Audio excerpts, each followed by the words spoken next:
Dadanak ang dugo ngayong gabi. Pero promise mga kapuso, hindi kayo mandidiri. Sa katunayan, kayo pa'y matatakam.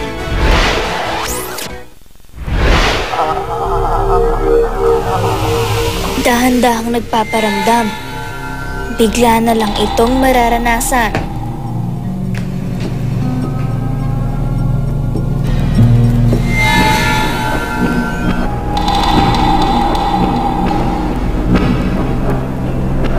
Bahala na lang kung saan ka aabutan nang biglang pagkalam ng tiyan. Gutom na ako. Tsak, hindi kayo mamumutla sa gutom sa ating food trip ngayon. Tikman natin ng iba't ibang dugo dishes na siguradong magpapapula at magpapasigla sa inyong panlasa. Taglay raw ng dugo ang iron na nagpapasigla ng daloy ng dugo sa katawan. Kaya naman ngayong Halloween, dugo dishes ang ating titikman. Isang madugong recipe naman ihahandog ko sa inyo. Ang unang dugo dish na aming natagpuan pinalinamnam sa nagbabagang pamamaraan. Presenting the grilled blood sausage. Ihanda na ang asin at paminta, hiniwang luya at bawang, laman at taba ng pork, tuba at patis, ginayat na siling labuyo, bituka at dugo ng baboy. Ihalo ang laman at taba ng baboy sa dugo, lagyan ito ng bawang. Para sa sipa ng anghang, isinama ang ginayat na siling labuyo, binidbura ng asin at ng paminta, at binuhusan ng tuba na pambalanse raw sa lasa. Ito siya, para siyang inspired by the morcilla ng mga kachila or yung blood pudding. Pero kung titignan mo din yung culinary history ng Pilipinas, makita din natin siya sa Cordilleras at sa Ilocos area, tinatawag na pinunay, yung blood sausage. Ngayon, ready na natin siya na ipasok sa hog casing o yung bituka ng baboy. Ang mixture na nagsisilbing filling ng sausage ay isinilid na sa bituka ng baboy.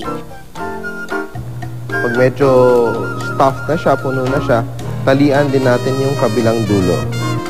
Inihaw na ang blood sausage at sa loob ng 30 minuto, ready to eat na ito. Sa isang restaurant sa Dagig, available ito for 260 pesos na good for sharing para sa 3 tao. Mula sa masinsinang pag-ihaw sa blood sausage, ito isa pa naming natagpuan na dugo dish, niluto naman sa matyagang pamamaraan, ang crispy dinuguan pesto. Ang madugong recipe na i-share ko sa inyo ngayon ay ang crispy dinuguan pesto. Pangalan pa lang, talaga namang nakakatakam na. Pinalinamnam pa ito ng mga sangkap na black olives, herbs and spices, bagnet sisig, dinuguan sauce, dinikdik na balat ng bagnet, kesong puti at cooked pasta. Sa isang bowl, inilagay ang bagnet sisig na sinamahan ng herbs and spices. Isinama na rin ang black olives na magbibigay daw ng kaunting alat at asin sa dish. Pagkatapos, inihalo na ang dinuguan sauce. Ang pagluto nitong dugo ay medyo mabusisi dahil siya ay niluluto sa mahinang apoy for about 4 to 8 hours. Ito po ay hinahaluan ng suka at lahat po ng herbs na katulad nung ginamit natin sa adobo. Ngayon, handa na ang ating sauce. Pwede na natin ihalo ang ating cooked pasta. Para sa finishing touch, inilagay na ang nahiwang kesong puti bilang topping. So ito po ang madugong recipe na crispy dinuguan pesto. Medyo mahirap po siya gawin, ngunit po pinapangako po sa inyo, masarap po siya.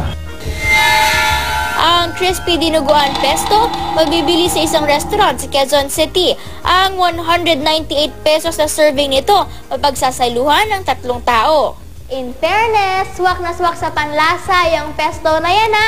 Pero ito pa, ang tandem na swak din sa isa't isa.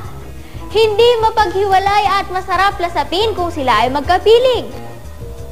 Hindi sila, kundi ang nakakatakam na partnership ng dinuguan at puto in one. Ang homemade recipe na ituturo ko sa inyo ngayon ay ang puto pao with dinuguan filling. Itong homemade recipe na aming natagpuan, number 1 daw pagdating sa sarap. Ang mga ingredient nito, harina, asukal, baking powder, keso, mantika at syempre ang dinuguan. Pinagsama-sama sa isang bowl ang asukal, mantika, baking powder at harina. Tsaka binuhusan ng isang cup na tubig.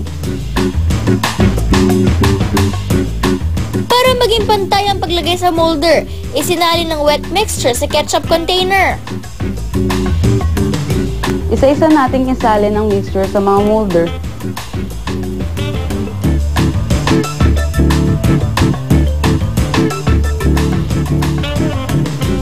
Muling sinalina ng wet mixture ang mga molder.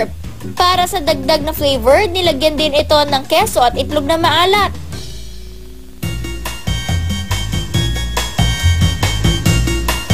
Isa-isa na itong nilagay sa steamer. Pagkatapos ng 20 minutes, pwede nang hanguin ang mga puto pao. Sigurado mabibigyan ng panibagong buhay ang inyong merienda time sa homemade recipe na ito na pwedeng ma-order for 240 pesos para sa 30 piraso. Kaya sa susunod na ang sikmura ay kumalam. Alam nyo na mga dapat subukan ang mga pagkaing sinahugan ng dugo na siguradong bubusog sa inyo. Buhay ang ating panlasa sa pagdaloy ng mga dugo dishes sa ating mga tiyan at siguradong hindi na mamumutla ang gana nyo sa habag kainan.